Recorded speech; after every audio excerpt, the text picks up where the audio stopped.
여러분, 십자가는 단순히 고통과 희생의 상징일 뿐만 아니라 구원과 또 그리스도의 사랑과 승리의 상징이기도 합니다. 그래서 우리는 다 그 십자가 그 은혜를 자랑하는 것이죠. 토마스 아켄퍼스는 이렇게 고백했습니다. 아주 익숙한 말인데, 십자가 없이는 면류관도 없다. 십자가 없이는 면류관도 없다. 또 디트리트 보네퍼는요, 십자가의 길만이 자유의 길이다, 이런 고백을 했습니다. 나치 치하에서 그가 신앙을 지키고 독일에서 힘썼던 그런 보네퍼의 아름다운 고백입니다. 제가 참으로 좋아하는 찰스 스펄전 목사님은 우리는 십자가의 그림자 아래서 가장 밝게 빛난다라고 말했습니다. 최근에 유명한, 물론 오래된 목사님입니다만은 포조 목사님은 십자가는 하나님의 정의와 사랑이 완벽하게 어우러진 곳이다. 하나님의 사랑과 정의가 완벽하게 어울리는 곳이 바로 십자가다. 아주 유명한 설교자입니다. 맥스 루케이도는 이렇게 말했어요. 십자가에서 우리는 하나님의 심장을 본다. 십자가에서 우리는 하나님의 심장을 본다. 그러면 여러분에게는 십자가가 무엇입니까? 여러분은 십자가에 대해서 어떤 마음을 가지고 있고 어떤 고백을 하고 있습니까? 제가 바라기는 여러분에게도 예수님의 십자가의 그 고난의 흔적들이, 또 사도 바울이 지녔던 그 십자가의 고난의 흔적들이 오늘 우리에게도 각인되어지길 원합니다. 노예 제도가 있던 당시에 노예들이 도망치거나 신분을 속이지 못하도록 그들의 등에나 팔이나 때로 얼굴에 불에 달군 그 낙인을 찍는 걸 가지고 그들의 몸에다가 낙관을 찍습니다. 이거는요, 영원히 지워지지 않는 흔적인 거예요. 우리나라도 조선시대 때 이렇게 보면 죄라는 단어를 가지고 여기다가 이마에다가 낙관을 찍는 그렇게 본 적도 있습니다만, 무서운 그런 흔적들인 거죠. 페르페투아라는 사람과 또 펠레치타라는 그런 사람이 있습니다. 이 사람들은 주후 202년경에 순교의 제물이 된 사람들인데, 당시 시베루스 사성제가 아주 박해를 가하던 그런 때입니다. 페르페투어는요, 귀족 가문의 아주 귀한 그런 부인이었고요. 펠레치타는 그 여인의 노예로 함께 살았었습니다. 그럼에도 불구하고 이 귀족 여인과 노예인 이 여인들은 아주 좋은 친자매 같은 그런 우정을 가졌답니다. 사실은 당시 노예는 거의 짐승 취급받는데, 이 페르페투아는 펠레치타를 갖다가 그렇게 노예처럼 부리지 않았던 것 같습니다. 당시에 그리스도를 믿는다, 개종을 한다는 것은 곧 죽음을 의미할 그런 때입니다. 그런데 당시에 어찌하여 이 페르페투아와 또 펠레치타가 복음을 듣게 되고 복음을 받아들였습니다. 이들의 나이는 겨우 같은 동갑내기였는데 22살이었었어요. 그때 예수를 믿는다는 이유 하나 때문에 순교자들과 함께 처형을 당했는데 아주 비참한 삶을 마쳤습니다. 이 여인 두 사람과 또 다른 세 사람이 원형 경기장에 처형을 받기 위해서 있었을 때, 앞선 세 사람은 굶주린 짐승들에게 물어뜯겨서 그렇게 처참하게 죽었습니다. 페르페투아와 펠리치타는요, 함께 원형 경기장에 들어가는데 나란히 손을 잡고 원형 경기장에 들어갔습니다. 아버지가 몇 번이나 귀족 딸에게 예수를 안 믿는다고 부인해라, 그렇게 하면 살려준다라는 그런 말들이 있었지만 단호하게 거절하고 한여인 펠리치타와 함께 그 원형 경기장에 순교자의 길을 걸어가기 시작했습니다. 근데 이 두 여인은요, 들소의 뿔에 박혀서 온몸이 갈기갈기 찢겨지는 그런 아픔을 겪었습니다. 그렇게 들소 뿔에 찢겨도 숨이 끊어지지 않자 마침내 검투사가 그 두 여인에게 칼을 들이대서 죽게 하는 그런 아픔이 있었습니다. 우리는 그냥 말로만 듣는 그런 순교고 말로만 듣는 그런 순교의 사람들이지만, 사실은 어찌 보면 우리의 삶에서 크기만 다를 뿐이고 순교의 모습만 다를 뿐이지, 오늘 여러분들 역시 제가 생각하기 그렇습니다. 믿음으로 살려고 하는 여러분은 조금씩 순교 현장으로 나가는 사람과 다를 바가 없다고 생각됩니다. 왜냐하면 순교의 현장으로 달려가던 그 수많은 사람들은 다 자신을 부인하고 예수를 드러낸 사람들이었거든요. 자기 자신을 위해 사는 사람들이 아니라 예수를 위해 살겠다고 고백했던 사람들이었습니다. 사랑하는 성도 여러분, 이 좋은 금요일 밤, 그것도 새로운 신조 불금이잖아요. 불타는 금요일 밤이잖아요. 이런 불금의 주의 전에 나와가지고 함께 예배 자리에 있다는 것 자체는요, 사실은 현대판 너무 과거의 순교자 비교하면 안 되겠지만 그 순교의 심정 가지고 나온 것이 아닐까 생각됩니다. 특히 우리 두 딸은 더하죠. 저는 젊은 청년들이. 그런 면에서 하나님의 상급이 크게 되길 주로 축복합니다. 우리는 세상에서 수도 없이 양보하면서 그렇게 사는 삶이에요. 여러분 다르잖아요. 직장에서 다른 모습 보이지 않습니까? 학교에서 다른 모습 보이지 않습니까? 때로는 그것이 내 안에 계신 예수님 때문에 다름을 나타내고자 하는 거죠. 저는 그게 크게는 순교라고 말할 수 있겠지만 작게는 그게 예수의 길을 따라가는 그런 사람인 줄 믿습니다. 오늘 우리가 읽어보면 이제 바울도 흔적을 가졌다고 말합니다. 뭐라고 표현합니까? 내가 내 몸에 예수의 흔적을 지니고 있다라고 말해요. 내 몸에 예수의 흔적이 있다. 이 흔적이라는 단어는요, 아주 헬라어로 유명해졌습니다. 스티그마라는 그런 단어를 씁니다.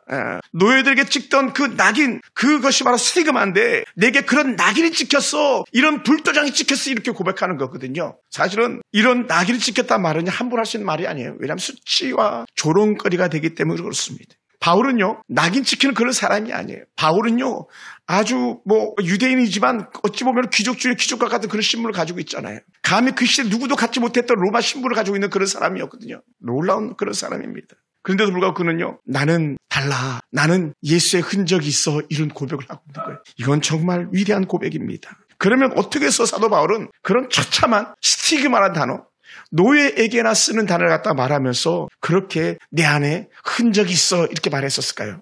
여러분, 흔적은요, 한 번 새기면 지워지지 않는 거거든요. 지워지지 않는 거예요. 오늘날 많은 그 젊은 청년 형제 자매들이 그냥 어떻게 하다가 타투, 문신을 새기고 하다가 그거를 지우려고 몸을 쳐보지만 그게 잘 지워지지 않는 듯 합니다. 거의 살을 깎아내다시피 해야지만 지워지는 건데, 당시에 한번 찍힌 그런 흔적은 지워지지 않는 거였었거든요.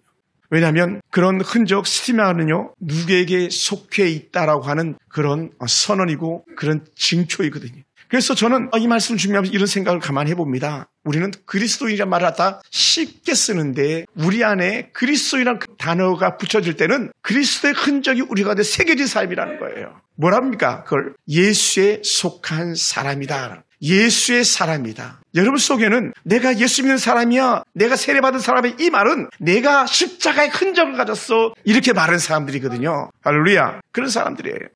그러면 오늘 바울은 자신이 몸에 찍혔다고 밝힌 그 흔적, 그 낙관은 바로 예수의 흔적이라는 것이죠. 다른 말로 예수의 사람, 예수의 사람. 그런 예수님의 소유이며 영원의 예수님의 종으로 살아가는 그런 신분을 가했다는 담대한 고백입니다. 예수께서 바울 안에 확실히 거하신다고 하는 구원의 표식으로 그렇게 예수의 흔적을 갖다라고 하는 담대한 고백을 하고 있는 것입니다. 그러므로 사랑하는 성도 여러분, 바울이 내 몸에 예수의 흔적을 갖다는 이 말은 나는 이제 예수님 없이는 살 수가 없어, 이 말과 같은 거예요. 예수 없이는 살 수가 없어. 청춘 남녀는 그렇게 함께 커플이라고 하면서 같이 링도 맞추고 같이 옷도 입고 하지만 언제든지 바꿔서 링을 찰 수 있고 옷을 바꿔 입는 예도 얼마든지 있을 수 있습니다. 그러나 우리가 예수 앞에 한번 사로잡힌 그 심정은 영원히 지워지지 않는 은혜의 흔적인 줄 믿습니다. 할렐루야. 우리가 한번 고백한 예수를 주를 시인하는 그 신앙의 고백은 그 어떤 누구도 지울 수 없는 그런 은혜의 흔적인 줄 믿습니다. 할렐루야. 그럼 사도 바울에게 새겨진 흔적이 어떤 흔적일까요? 예수님께 받은 사랑의 은혜의 흔적들입니다. 사랑의 흔적이 그 얘기 있습니다. 예수님께서 사도 바울을 찾아오셨지 않습니까? 바울이 예수님을 찾아간 게 아닙니다. 오히려 바울은 예수님을 믿는 자들을 받겠던 사람입니다. 그럼에도 불구하고 예수님이 바울을 찾아오셨어요. 예수님이 바울을 찾아온 것처럼 오늘 저와 여러분을 찾아오신 줄 믿습니다. 할렐루야. 예수님이 우리를 찾아오신 거예요. 성령님이 우리에게 오신 거예요. 우리가 성령을 찾아서 여기저기 돌아다니는 게 아닙니다. 주님이 우리를 택하셨고 주님이 우리를 찾아오신 거예요. 그리고는 우리 안에 예수의 낙관들 찍어대신 줄 믿습니다. 할렐루야. 그래서 사도 바울은 로마서에 이렇게 표현합니다. 그 사랑을 끊을 수가 없다. 그 흔적을 지울 수가 없다 그랬어요. 할렐루야.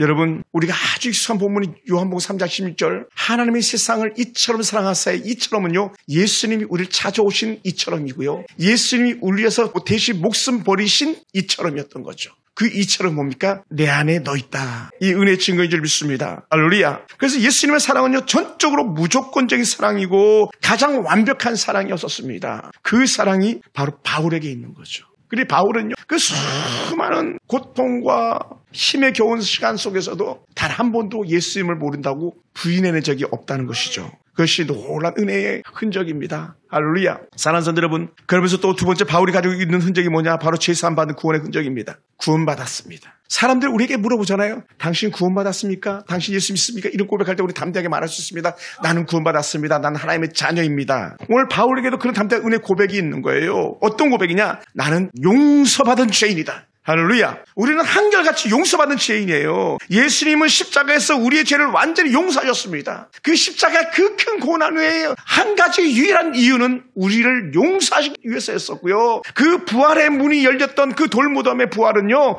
우리를 완전히 용서하시는 증거로서 보여주는 승리의 흔적들인 줄 믿습니다. 할렐루야. 사랑하는 성도 여러분, 그러므로 이처럼 우리도 다른 사람을 용서하는 것을 선택해야 될 줄 믿습니다. 왜냐하면 우리 안에 예수님의 흔적을 갖고 있기 때문에, 예수님의 사랑의 흔적을 갖고 있기 때문에, 예수님의 구원의 흔적을 가지고 있기 때문에, 우리도 예수님에게 용서받았고 아버지 하나님께 용서받았기 때문에 우리도 모든 사람에게 용서해야 되는데, 사실 이게 너무 어렵습니다. 왜 이렇게 용서가 어려운지 모르겠습니다. 저도 그렇습니다.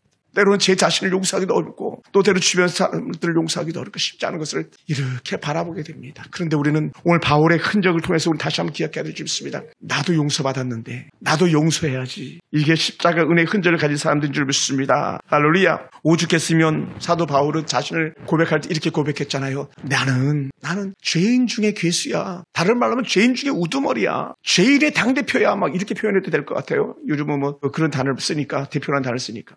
죄인의 당의 최고의 우두머리다. 이거는 철저하게 자기 죄를 깨닫는 바울의 은혜의 고백인 거예요.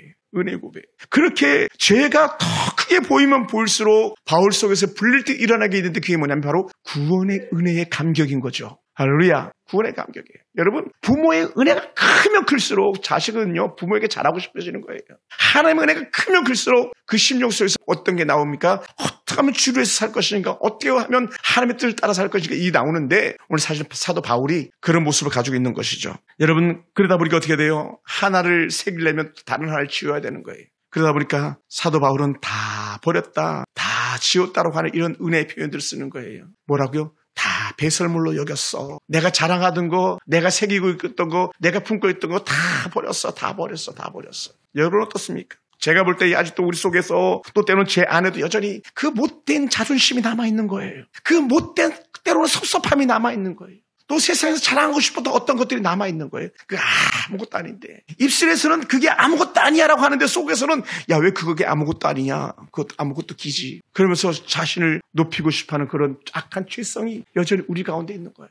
가족들에게 어땠습니까? 세상에 가장 흔히 하는 말, 당신이 나한테 해준 게 뭔데 이런 말이 왜 나옵니까? 내가 높아 보이는 내 안에 쓸데없는 자존심들 때문에 그럴 거 아니겠습니까? 그거 다 지웠다고 사도 바울은 말하는데 우리는 아직도 여전히 가지고 있고 그걸 가지고 살아가지는 않는가 생각됩니다. 사랑하는 성도 여러분, 바울은 이 구원의 흔적을 가지고 사나 죽으나 오직 예수뿐이다라고 그렇게 고백합니다. 할렐루야. 할렐루야. 여러분, 우리는 죄 사함 받은 사람입니다. 죄에서 용서함 받은 사람입니다. 모든 허물을 갖다가 깨끗하게 씻음받은 그런 사람들입니다. 그러면 사도 바울은 왜 그렇게 담대하게 고백할 수 있었냐면요, 그 오래전에 약 700년 전에 이사야 선지자가 던졌던 메시지들이 살아있는 거예요. 어떤 말씀이냐, 이사야 43장 25절에 보면 이렇게 표현합니다. 나 곧 나는 나를 위하여 내 허물을 도말하는 자리 네 죄를 기억하지 아니하리라. 하나님은 지렁이 같은 야곱아, 내가 너를 사랑해, 내가 너를 품었어, 이런 고백을 하면서 내가 너의 죄를 다 지워버렸어, 이렇게 얘기하는 거거든요. 할렐루야.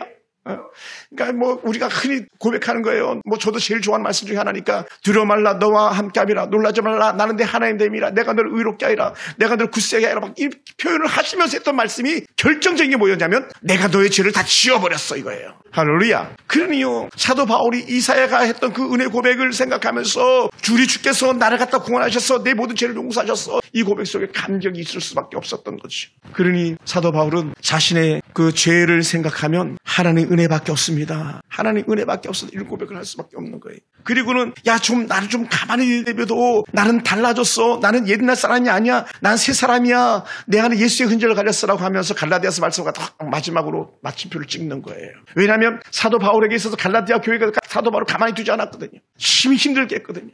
너 진짜 사도 맞냐? 너가 진짜 예수 믿는 사람 맞냐? 하고 할 만큼 사도 바울을 갖다 몹시도 힘들게 만들었었거든요. 그러니 바울이 마지막 하는 고백, 제발 좀, 이렇게 하는 거예요. 제발 좀. 나 좀 가만히 내버려둬, 이거예요. 내 안에 예수의 흔적을 가졌어. 할렐루야. 사랑하는 성도 여러분 뭐라고 말하시겠습니까? 여러분 속에서 막 사람들 흔들 때에 여러분 뭐라고 말하겠습니까? 저도 바울처럼 그렇게 말하고 싶어요. 제발 좀 나 좀 가만히 내버려둬. 나는 예수의 사람이야. 이렇게 말하고 싶습니다. 어떨 때요? 죄가 막 끌어당길 때에, 죄의 편에 속하라고 할 때에, 아니야, 나는 거기에 갈 수 없어. 나는 그 길에 갈 수 없어. 난 그곳에 머무를 수 없어.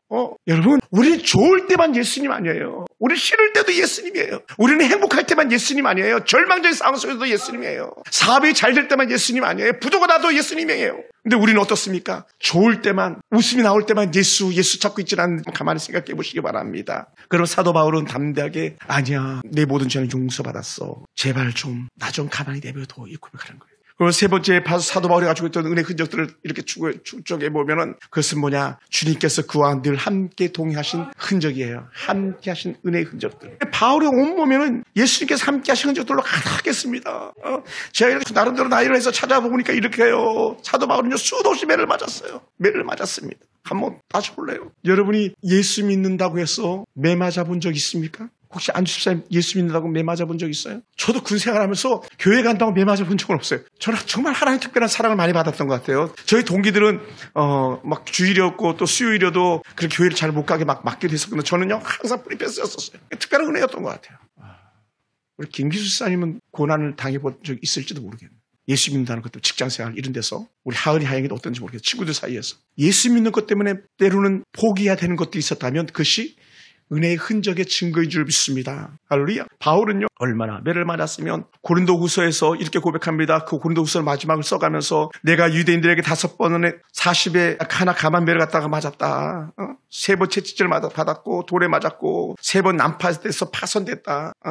때로 하루 밤낮을 깊은 바다에서 지내야 됐다 하는 거예요. 그러니까 사도 바울은 잠시도 안전한 적이 없었던 거예요. 제가 볼 때. 안전한 적이 없었어요. 여기는 좀 괜찮겠지. 이랬던 적이 단 한 번도 없는 것 같아요. 그가 여행하면요. 강물의 위험, 강도의 위험, 내 민족의 위험, 이방인의 위험, 도시의 위험, 황무지의 위험, 바다의 위험, 거짓 형제들 때문에 내가 얼마나 힘들었는지 알아 이렇게 고백하는 거예요. 그것이 사도 바울이 당했던 고통들입니다. 저는 바울이 당한 이런 고통을 겪어보지 않아서 제가 할 말이 없습니다만 또 바울은 자기가 직접 수고하고 애써서 일해야 먹고 사는 그런 사람이었어요. 오늘날 현대 목회자들이 가지고 있는 가장 큰 고민 중에 하나가 뭐냐? 목회하면서 일해도 되나라는 것이었었어요. 제 주변의 목사님들이 일하면서 교회 월세 내는 목사님들이 많이 계시거든요. 제가 어제도 한 교회, 개척교회 예배 드리는 데를 갔는데 이 교회 특이한 교회였어요. 사실은 코로나하고 1년 있다가 교회가 없어져 버린 거예요. 자기가 문을 닫았대요. 주인이 월세를 올려달라 그래가지고 월세를 150만 원 올려달라는데 도무지 월세를 올려주고 교회를 유지할 가망이 없어 보였다는 겁니다. 다행히 성도도 좀 있었음에도 불구하고 그래서 교회 끝 하면서 다 흩어졌대요. 그래 그 목사님은 옛날 지인 목사님 교회 부목사 이렇게 들어갔다가 이제 내가 사역을 여기서 끝나나 어쩌나 막 했다가 갑자기 불쑥 하나님께서 부르시는 음성이 새롭게 들렸대요. 그래가지고 어저께 개척 예배를 드리는데 그때 2년 전에 흩어졌던 성도들이 다시 다 모인 거예요. 그것도 신기해요. 흩어졌던 성도가 사모님 포함 아이까지 해서 4명이고 나머지가 이제 9명이었네요. 13명의 용사가 다시 모여서 교회를 세웠다. 인천 세중앙교회라고 이름도 아주 거창하게 지어가지고. 그러면서 다시 새롭게 개척 이전 예배, 설립 이전 예배라는 타이틀로 이렇게 예배를 드리게 되더라고요. 근데 사실 쉽지 않은 거예요, 여러분. 그래요. 월세는 얼마 내는가 했더니 1080만 원 월세 낸다 그러더니 2층인데 규모는 우리 교회 본당 딱 절반만 해요. 크지도 않아요. 딱 절반만 한데. 80. 그래도 시장 안에 우리는 시장이 아니잖아요. 그 시장 쭉 있는 김치 가게 무슨 가게 있는 사이에 그 2층에 이렇게 있어요. 처음에 가서 찾지도 못했어요. 도대체 교회가 어디 있는 거야 했더니 주변에 교회가 얼마나 많은지 고만고만한 교회들이 막. 근데 거기에 새롭게 시작하시는데 야 대단하다 그런 생각이 들었어요. 그래 가서 같이 예배 드리면서 저도 다시 한번 새롭게 막 결단하고 온 거예요. 하나님 잘 사역하면 나가겠습니다. 이런 결단하고 왔어요. 제가 일부러 갔거든요. 제가 다시 제 마음을 추스리기 위해서 제 마음을 추스리고 이 사역에 다시 한번 매진하리라 했는데 그 목사님이 그런 영적 도전하는 것을 다시 보면서 좋은 도전을 받고 왔습니다. 여러분 우리 사도 바울처럼요 굶주리지 않았잖아요. 우리는 양태서 목사님, 선교사님 지금 이제 시골 교회로 갔지만 양태서 선교사님처럼 라면도 없어가지고 애들하고 밥 굶었다고 그래요.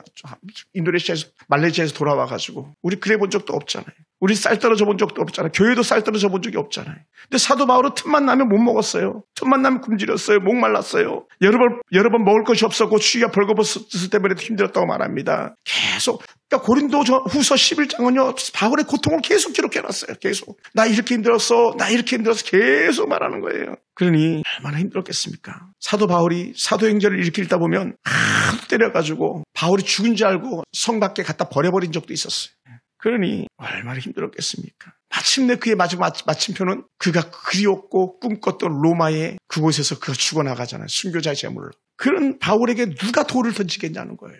누가? 사도 바울은 분명한 걸 알고 있었습니다. 자신의 주인 되신 예수님이 무엇을 원하는지 너무나도 잘 알고 있었던 거예요. 평생 주류에서 사는 동안 그 많은 고통이 있었지만 그럼에도 불구하고 그것을 기쁨으로 감당했다는 것이죠. 그리고 그 흔적이 자신의 아름다운 신앙의 간직이 된 거예요. 할렐루야. 사랑하는 성도 여러분, 혹시 지금 여러분이 예수 믿는 것 때문에 때로 수치와 멸시와 조롱거리가 되고 있다면 혹은 손가락질 당하고 있다면 그것이 훗날에 여러분에게 아름다운 은혜의 간증거리가 될 줄 믿습니다. 할렐루야. 간직거리가 될 거예요. 가족들에게 혹은 이웃들에게 주변 사람들에게 예수 믿는다는 이유 하나 때문에 미련한 것, 어리석은 것, 그렇게 책망듣고 있다면, 조롱거리가 되고 있다면 자랑스럽게 여기시기 바랍니다. 예수의 흔적은 자랑스러운 거예요. 여러분, 그렇게 한 당대표하고 사진 찍고 싶어가지고 막 사람들이 다 카르베라를 들이대잖아요. 뭐 최근에 한동훈 씨하고 이재명 씨하고 사진 찍고 싶어가지고 사람들이 인산이래 이러잖아요. 그런데 우리는 그것도 아니고 예수님이 우리 안에 들어와 계시잖아요. 그 사람들은 유세장 떠나면 그만인데 예수님은 우리를 떠나지 않잖아요. 그리고 놀라운 은혜의 감격과 감동입니까? 그러므로 사도 바울이 이렇게 고백합니다.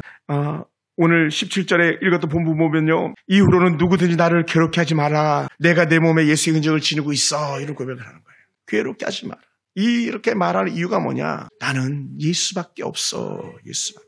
할렐루야. 예수의 흔적만 앞세워야 된다는 사도 바울의 담대한 은혜의 고백입니다. 예수의 흔적이 없는 사람들이 율법과 세상 학문도 논쟁하는 것을 사도 바울은 금하는 것입니다. 이 예수의 흔적을 가진 사람들이 언제 어디서나 주 예수의 은혜와 평강이 함께하기 때문에 그렇습니다. 그래서 마지막 주의 은혜와 평강이 있기를 원하는 바울의 마지막 축복인 거죠. 사랑하는 성도 여러분, 이 흔적을 가진 이에게 우리 주님은 아낌없이 주시는 분입니다. 그러므로 이 흔적은요, 은혜를 누리는 흔적이고, 이 흔적은요, 복의 통로가 되는 그런 자랑스러운 흔적인 줄 믿습니다. 이 흔적을 가진 사람들마다 하늘과 땅의 아름다운 축복을 받는데, 신명기 28장의 축복이 이 사람들에게 해당하는 줄 믿습니다.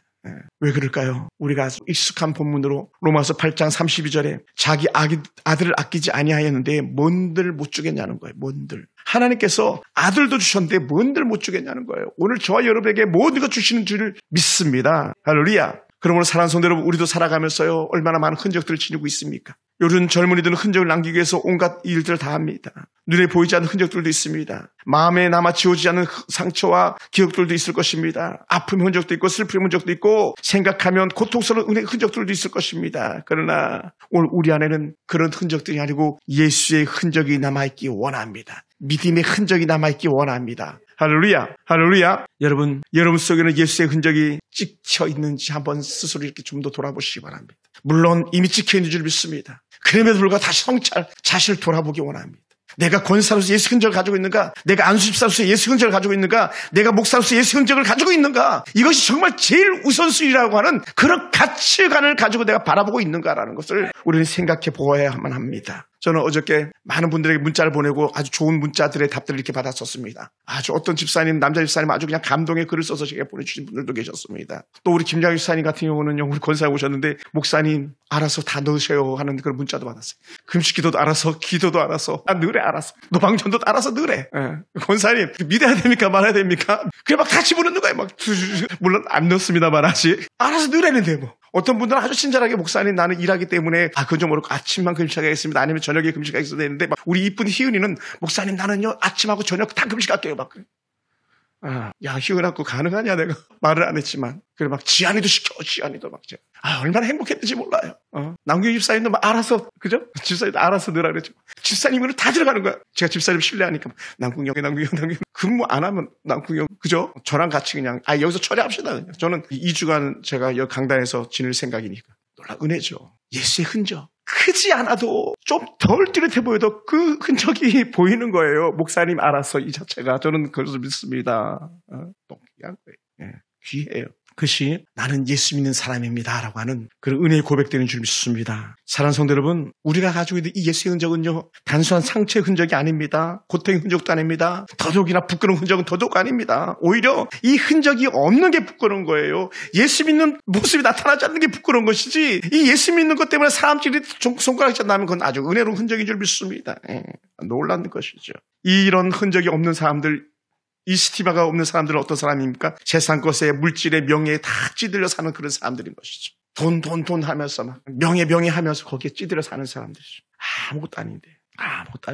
그러니 그런 것들이 오히려 자신을 괴롭게 하죠. 사랑하는 성도 여러분, 오늘 저와 여러분 속에 있는 예수의 흔적을 다시 한번 확인하는 은혜의 시간이 되기 원합니다. 예수님의 은혜를 갖다 깊이 묵상하는 그런 시간 되기 원합니다. 예수님과 나는 어떤 관계를 맺고 있는가? 나는 예수님과 어떤 관계를 맺고 있는가? 세상의 노예, 사단의 종로로 하다가 정말로 내가 예수 알아면서 이제는 주의 자녀, 주의 종이 되어서 살아가고 있는가? 다시 한번 점검하는 것이 필요한 줄 믿습니다. 그러므로 사랑하는 성도 여러분, 우리는 오늘 다시 이 예수의 흔적 때문에라도 더 성령 안에서 이끌리는 성령의 사람으로 살아내기 원합니다. 왜냐하면 사도 바울이 담대하게 우리에게 줬던 은혜의 메시지였어요. 그 예수의 흔적들을 고백하면서 우리에게 줬던 메시지가 뭐냐? 누구든지 성령이 아니고서는 예수를 주라 시인할 수가 없다 그랬어요. 오늘 이 자리에 있는 모든 사람들은요, 그러므로 이미 예수님을 믿고 시인한 사람들, 예수의 흔적을 가진 그런 가장 멋지고 가장 탁월한 성도들이 있습니다. 할렐루야. 그럼 오늘 김현수 권사님 아주 탁월한 편을 택하신 거예요. 우리 김 기사님, 남경 기사님 또 사랑하는 성도들이 가장 좋은 은혜 편을 택한 분인 줄 믿습니다. 오늘 이 자리에 계신 것 그 자체가 어떤 흔적이냐? 세상의 유혹, 시험을 이긴 흔적이기 때문에 그렇습니다. 혹 지금 이 시간에 여호와의 말씀을 사모하면서 영적 모니터를 바라보고 혹은 핸드폰을 바라보고 그렇게 계시는 성도가 계시다면 여러분이 또다시 이긴 은혜의 흔적이 되길 주로 축원합니다. 할렐루야. 자신을 위해서 사는 사람, 자신의 배만을 위해서 사는 사람은 세상의 헛된 유혹과 시험에 빠져서 헤어날 수 없지만 그럼에도 불구하고 우리는 넉넉히 세상의 헛된 유혹과 시험에서 이기고 남는 그런 사람들인 줄로 믿습니다. 할렐루야. 사랑하는 성도 여러분, 다시 한번 우리가 예수의 흔적을 확인해서 복음의 열정이 회복되기 원합니다. 복음의 열정이 회복되기 원합니다. 예수의 흔적 때문에 우리가 더 예수 이름으로 기뻐하는 그런 삶을 살기 원합니다. 그래서 사도 바울이 나는 복음을 부끄러워하지 않으니 이 복음은 내게 능력이 됨이라 고백했던 것처럼 오늘 우리 속에서도 이 복음이 내게 능력이 되어서 그 능력이 역사하는 에너지가 되기 원합니다. 더 예수 이름을 자랑하는 그런 에너지, 예수 이름을 더 기뻐하는 그런 영적 힘이 이런 것에 나타나기 원합니다. 가장 기본적인 것이죠. 우리가 복음을 부끄러워하지 않는 것. 왜 복음을 부끄러워하지 않습니까? 복음만이 나를 구원하기 때문에 그런 거예요. 복음만이 우리에게 영생을 허락하기 때문에 그렇습니다. 결국은 복음만이 우리에게 하나님의 능력이 되기 때문에 그렇습니다. 그래서 사도 바울은 로마서 1장 16절에서 그렇게 고백했던 것이죠.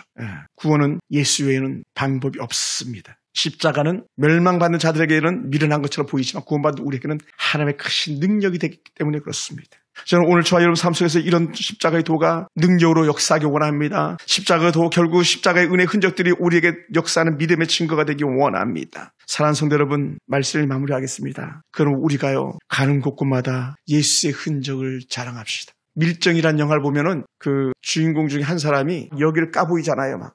영화를 보셨는지 모르겠네. 까보면서 내가 여기를 어디서 총 맞은 줄 알고 여기를 어디서 총 맞은 줄 알고 하면서 자신이 독립군인 것을 막 이렇게 주장합니다. 물론 그 밀정이었지만, 배반자였었지만 그렇게 자랑합니다. 사랑하는 성도 여러분, 오늘 우리는 총에 맞은 흔적, 칼에 새긴 흔적도 아니지만 저와 여러분 입술에서 예수에 대한 아름다운 은혜 고백이 줄줄줄줄 나오기 원합니다. 내 구주 예수를 더욱 사랑, 내 구주 예수를 더욱 사랑. 다만 내 비는 말 내 구주 예수를 더욱 사랑. 왜? 내 안에 예수님 거하시다. 내 안에 계신 예수님 때문에 예수를 자랑하는 은혜의 흔적이 저와 여러분과 느낄 줄로 축원합니다. 그래서 우리가 이번 부활절을 맞이하며 달려가는 길에 여기도 예수, 저기도 예수, 예수 자랑하는 사람들이 가득한 그런 교회가 되기 원합니다. 할렐루야. 십자가의 고난에서 부활의 아침을 맞이하는 저와 여러분이 되기를 주님의 이름으로 축원합니다. 기도하겠습니다.